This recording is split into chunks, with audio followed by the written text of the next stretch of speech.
Hey guys, welcome back. We're going to do a little bit of decoding today as well as our usual, philosophical analysis. But I recently watched a new movie called The Shift. Now, if you haven't seen this movie, go watch it because more than likely I will spoil it for you.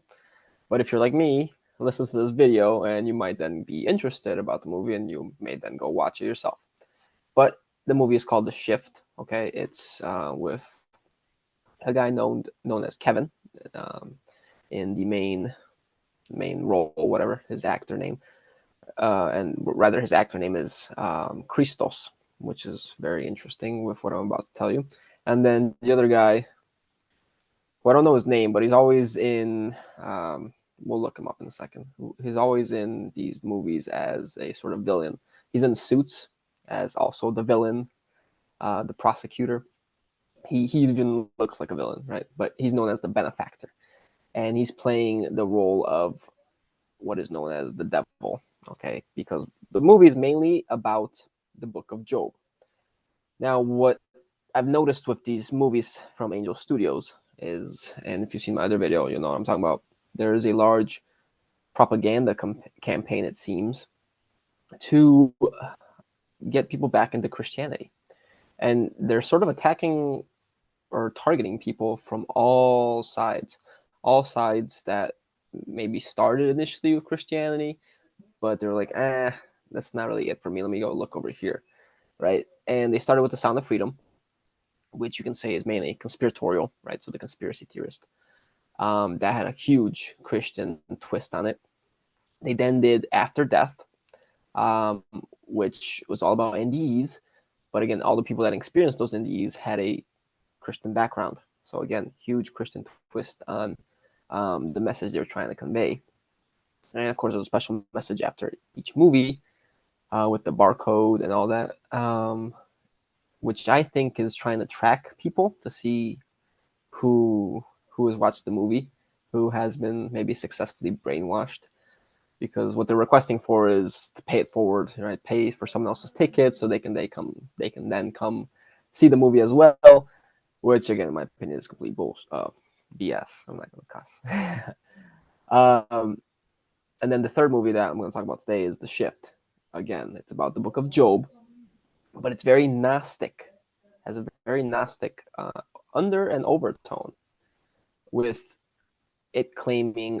So the guy basically gets shifted, right? He's shifting realities, which again reminds me of another movie by Wayne Dyer, who's also whose name was also The Shift.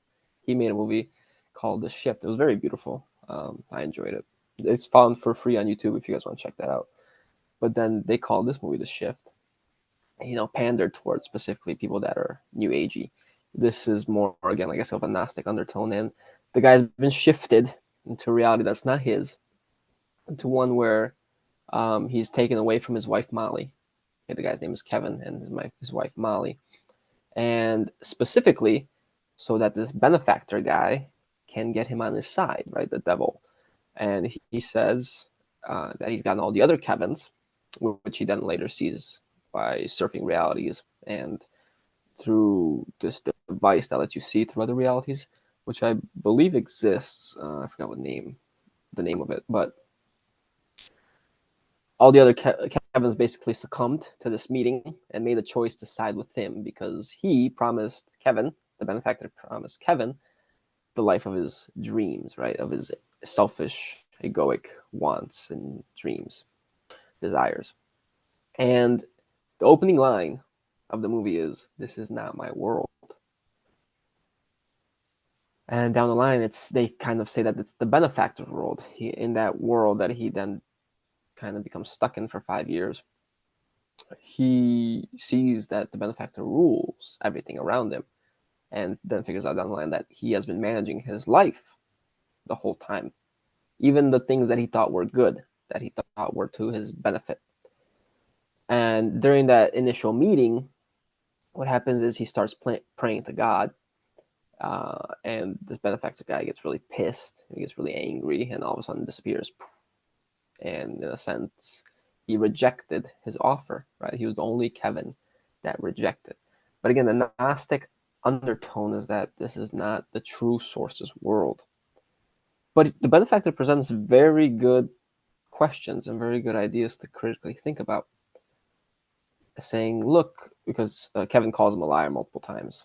And he's like, look, I'm not a liar. You keep saying that. He's the liar, right? The source is the liar because he keeps promising you hope, and he never fulfills. He never actually comes, saves you, plucks you out, opens the door for you, and says, "Hey, come home." Now, I have a theory about why this may be. Again, the devil works in contracts, and very interesting that he's named a benefactor. He said it's one of his nicer names. But it's not just the negative polarity like we discussed, right? It's also the positive polarity, the hedonism, which you may interpret as positive, as elation, as joy from achieving your desires. Oh, God has blessed me with, all this success, this career growth, a beautiful wife, all these kids, a great big house, nice cars. Well, I don't know if the true source deals in those things. I believe it can make that happen for you if you tap into that in what you need, but not in excess, right? So again, there are some Christian undertones to that as well. They talk about that, of course, in the Bible. It says, "Do not be gluttonous, do not be proud, do not live with more than you need," right? But again, this who would really provide those material gifts? And of course, we're coming up on Christmas here. Christmas, really Saturnalia, as we all know. And the guy that gives you the gifts is, of course, Santa, which is an anagram for Satan, because Satan is the one that deals in material goods, or your soul, or your soul, or coal, right? That's, you get coal if you weren't good enough for Santa, or you get your soul back. But if you sell it, then you get all these good little treats, toys that you can play with here on Earth.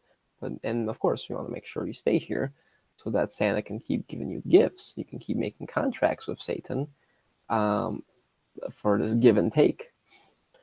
So now, then we get to the idea of, well, why doesn't the source just crush evil and pull us out and open the door for us and take us back home, right? Why doesn't he do anything about all this madness, all the suffering that is happening here? Well, again, I think it's because it's respecting people's choice. Now, I don't believe there is true choice here. There's true free will. I think the only free will is whether we choose this place or the true home. Because once you choose this place, you play the game. And once you play the game, everything is rigged, right? So you can, just like it was showing in the movie, every single decision you make creates a different reality and in an infinite pool of realities. But in this infinite pool, everything has already been predetermined. So you're just pulling one outcome from an already predetermined set, potentially. Okay, so no matter what decision you make, you cannot make a decision that is outside the confines by choosing this place, if that makes sense. So if you're a chess piece on the chessboard, no matter which direction you choose to go, no matter which piece you are, whether you're a pawn or a queen, obviously the queen has more liberty, right? It's not freedom, it's liberty, than the pawn, because the pawn can only move one step forward or two steps at the beginning. Whereas the queen is multi-directional and multi-spatial. It can move as far as it wants, right? But it cannot fly off the board and go onto a different board. That's not part of the rules of the game, right? So it has liberty, not freedom. It cannot do anything it wants. Therefore, it is confined to the predetermined set of outcomes, of choices. Okay? So based on our understanding, we can't see past these choices that we think are available to us, and we think that it is free will. But we don't know any better, right? So once you choose to play the game, you've essentially entered the contract with this demiurge being, the benefactor, to play the game. All right, and every time you choose to make a move, every time you choose to play, you're choosing the game. So the only free will would be to choose to not play anymore, right? And it comes down to a huge decision at the end of the movie. Again, spoiler alert, in which the guy has to choose between this girl Tina, whose life he messed up initially upon the first meeting with the benefactor, in which he plucked her away from her family and sent her to a different reality because he wanted the benefactor to prove that he could actually shift people. So he's like, oh, just shift her. So he ruined her life. And the benefactor then catches him at the end, reveals everything to him. He's like, hey, uh, who do you choose? This girl to make her life better? Or put her back into her family? Not necessarily make her life better, but put her back to her family. Or your wife? I can send you back to your wife in this reality, and she still loves you. And he thinks about it, and he thinks about it, and he's like, if I choose my wife, then I'll be choosing what I want. And every time I have to make a decision, I'll keep reinforcing that choice of what I wanted until I finally choose you, which is a very profound line. Because by choosing his desires, he would continuously choose to fulfill his desires until finally he couldn't fulfill his desires anymore. And here comes the benefactor saying, I'll give it to you. You just have to choose me, right? So it's the same idea of the game here, and I think that's what this reality is all about. It's a mirror of everything we're not, and it keeps asking us to choose everything we're not. But again, the choosing Tina was also uh, potentially a trap. It was a very touching moment, not gonna lie, it did get to me. But because you're choosing another, it's still part of the game. Like, oh yeah, I'm one of the pawns and you're one of the pawns. And instead of me getting the promotion to become a queen, I say, no, you go. I'll let you go. I'll sacrifice myself. Which again brings us this idea back to the Christ. The Christ potentially had sacrificed itself for us, but it was a pure being outside of karma. And I was listening to a guy talk about this. He's more new agey. Oh, he's definitely more new agey. He's uh, on kind of like the good side of the entities, which is why I still listen to him. I like to still see what they have to say, kind of to figure out what's really true, right? If that makes sense, because I know it's coming from a distorted place, from maybe an agenda, or more than likely an agenda as well. Because he's still with the whole Trump thing and all that, like, oh, there's gonna be a huge fight, this and that, blah blah. Which again, you fight, you're in the game, you're trying to fight for the light, right? You're trying to fight the evil. But you're saying, oh, he met with these three beings and his NDE, and one of them was Melchizedek, one of them was Christ, one of them was the Buddha. Now Melchizedek, I know for sure, is affiliated to Saturn. Christ, the pure Christ, not the one that's been tainted with a Saturn emblem, was from outside of this matrix. And the Buddha is someone that is said to have reached enlightenment, but I don't think he got far enough. I think he got to the false nirvana, in which boredom exists, right? So, and the Buddha is a title, anyways. So again, these could be very much entities, right? And one of them masquerading as the Christ. But what the Christ told him was that he had come into this reality outside of karma to break the chains of karma. And that karma is a trap in and of itself because, oh, I'm going to go back and redeem my karma while coming to earth not knowing anything and then making more karma, for which then I have to come back again and make more karma. And you see how it's a cycle that never ends? But the Christ, being outside of karma, had come in for that specific purpose, to die and alleviate that karma, alleviate the chains, which still makes me question it a little bit because it's coming from this source, right? This person. But there could be some truth to it. And back to the benefactor, self-sacrifice is not necessarily the best idea, but potentially it's the false self-sacrifice, right? So choosing to, yes, exit the game through this self-sacrifice by not attaching to anything here, and if possible even benefiting others in the meantime, if that makes sense. So that all correlates. But my initial point of this video was that you can see how they're trying to pull people out of all of these groups, right? Gnostics, New Age, conspiracy theories. All of them also dead ends in and of themselves. But they're pulling them and they're saying, look, Christianity, Christianity, Christianity is still the answer. And, people will die, get back to the astrals, they'll meet potentially a Christ impersonator or even a creator being, which again, like this person was describing, he also met the creator being after he met these three people. And this is where I really knew he was distorted, because he's like, he was talking about the archons, or the Elohim, and he's like, he asked the creator being, did these Elohim exist? And he's like, yes. And I was very surprised, like, oh, okay. I was like, okay, what's the difference between these beings and you?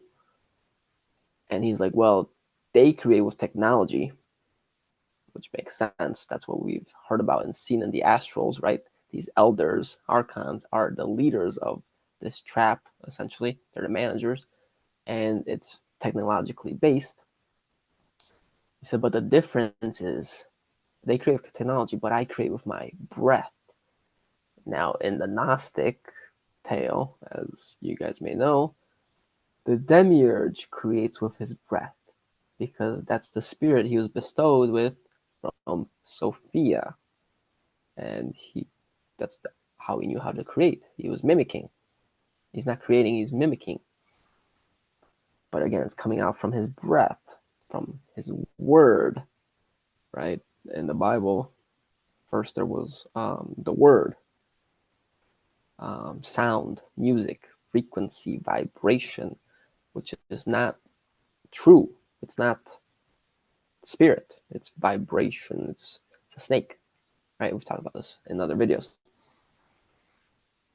So again, they're using this whole system to funnel people back into one singular category again, a belief system, something that they can, stand on. They can have a foundation on.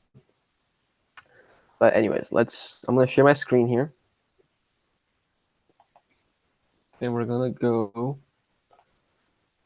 to our little decoder. First of all, let's check out the cast. So this is the movie, The Shift cast. Yeah, this guy, Neil McDonough. All right, and this guy's named Kevin Garner, which incredibly weird. I know a guy in real life named Kevin Garner. His name is Christopher Palaha. Christopher Palaha. Very interesting. That and this guy is basically, this is very, very matrixy, by the way. This is like the architect, right? This is exactly what the architect looked like. Old white guy with white hair. And this guy's basically Neo. This is Agent Smith, and that's his Trinity, except she doesn't really try working with him, right? But it's very matrixy, Gnostic undertones, like I mentioned. So let's just look his name up real quick. We have, let's get all the right ciphers.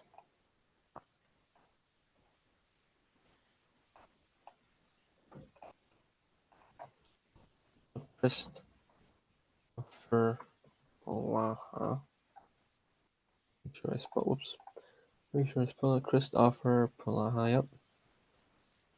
Okay, I'm getting ads. Okay. Okay, Christopher Palaha which is Christopher. We'll do Kevin. We'll do Kevin Garner. We'll do the benefactor. Do just benefactor. Okay, so this is the first connection I made.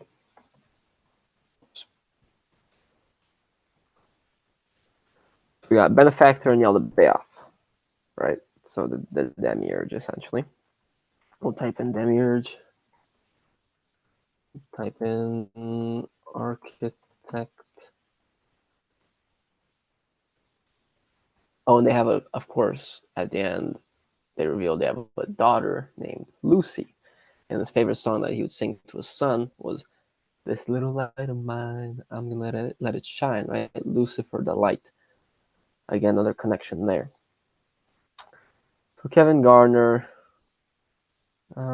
Kevin 61, 25, 19. That's connected to the devil, which equals 19, and 52. Same thing, 52, 61. So there you go. Devil and Kevin.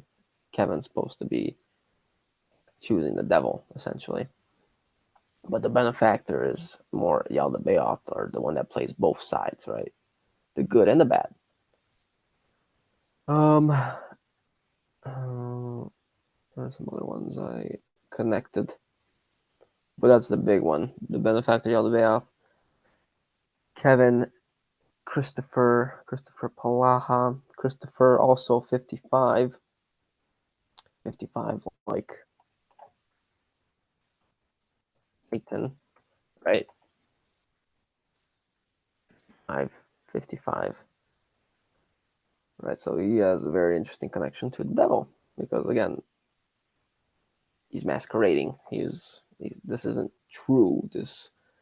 Their intent isn't true. They're not authentic. It's more of, again, like I said, programming, propaganda. Trying to think what else there was to. Oh, that's interesting. They have a guy named Cyrus. Russo, this is the guy that helped him see his other alternate lives. Let me just pause a little bit. All right, so just a couple other things I added that I thought were interesting. Gnostic, connected to architect, obviously. Those are besides the movie, essentially, but again, benefactor 44, demiurge 44. Kevin, again, largely connected to the devil, but the opposite of it is Jesus, Lucifer, 74 here.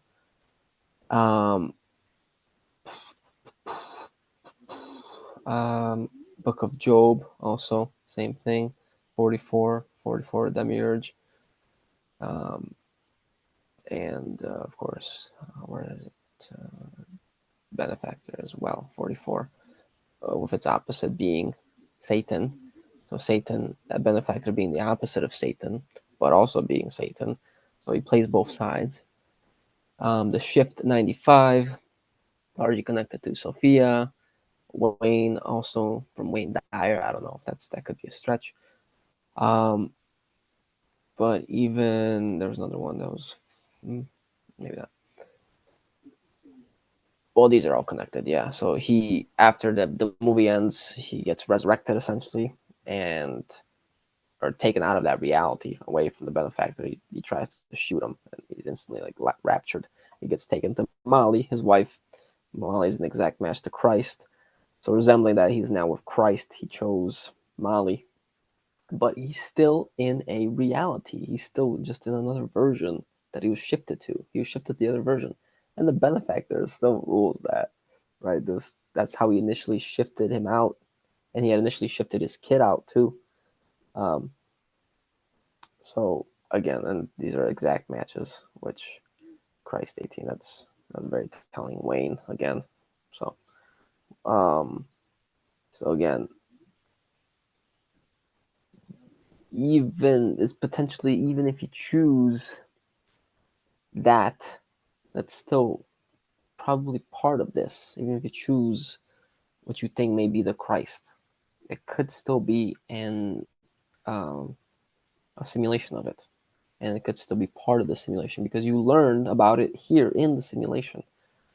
So again, truly choosing the one true source, the pleroma, whatever, the realm of unification, where everything is unified, where everything is whole, where you are whole, means leaving everything else behind. Okay, so I think that's it. I think that's enough. Of the decode. I might add a few things in the comments, whatever comes back to me. I don't know, but that's the main point of this analysis. That first of all, there's an agenda that they're pulling people from back into Christianity, and second of all, that's what this movie was essentially trying to say.